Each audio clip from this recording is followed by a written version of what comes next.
Good afternoon, folks. It is Wednesday, December 7th, 2022.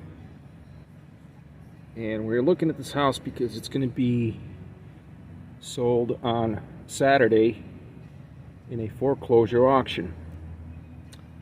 The minimum bid is $24,000, I think.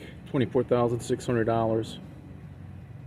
And the way they figured that is the appraiser valued the entire property at $146,000, and so any bidder needs to bring $24,600 cashier check to be able to participate in the auction.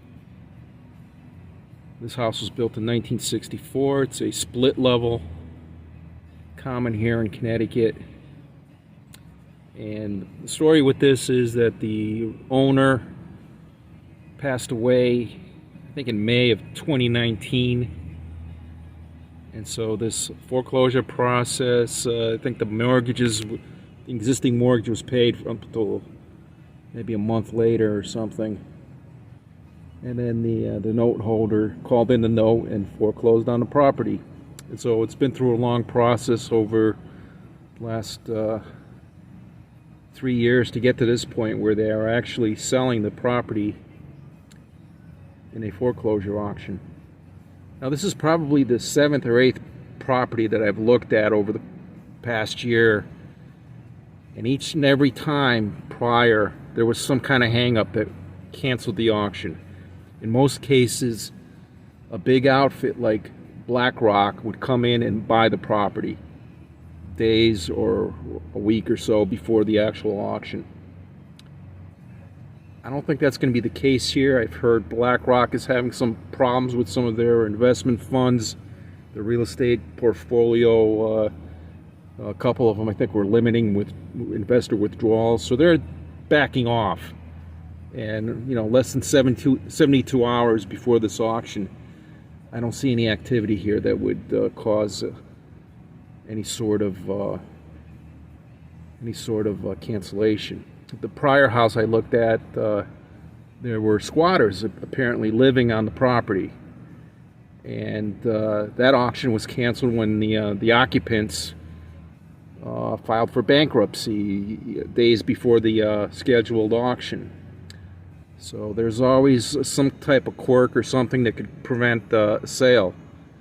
In this case, this property appears clearly vacant. There's leaves on the driveway. As I said, the story with this is the owner died. I think he had like 4 or 5 heirs. Apparently none of them maintained payment of the mortgage or the town taxes, and so this property is up for auction. I have to look at the actual legal paperwork when I get home later and see if the town or if a third party is involved with any other liens on this property.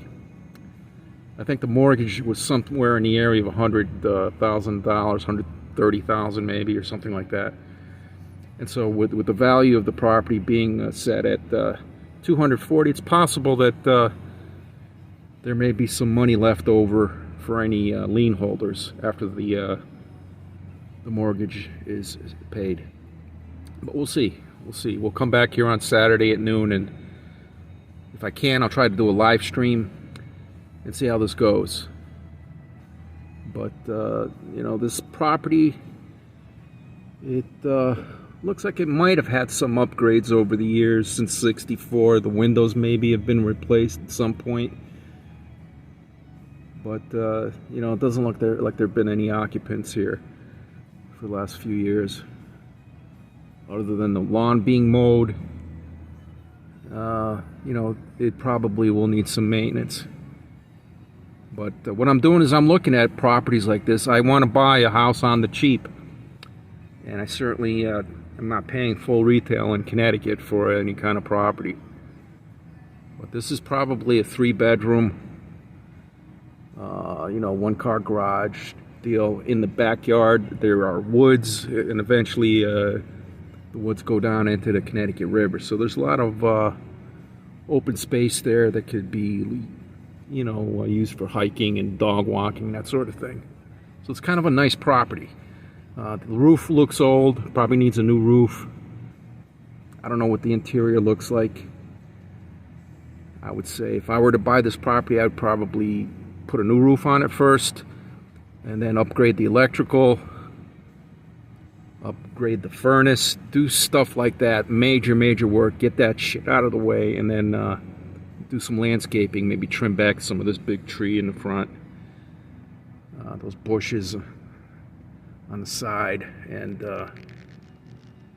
you know, I don't know if anybody could flip this type of property in the current market, but you know, as far as myself, I probably would not buy it. I don't like the split. I grew up in a split, but when I get older and I retire, I don't want to be climbing up any stairs, and I certainly don't want to be mowing any lawns. So the smaller the lawn, the better for me, and you know, a single level would be best. But being that this property is being auctioned and that I am in the area, I can be in the area Saturday, I'm going to come by here and see how this goes.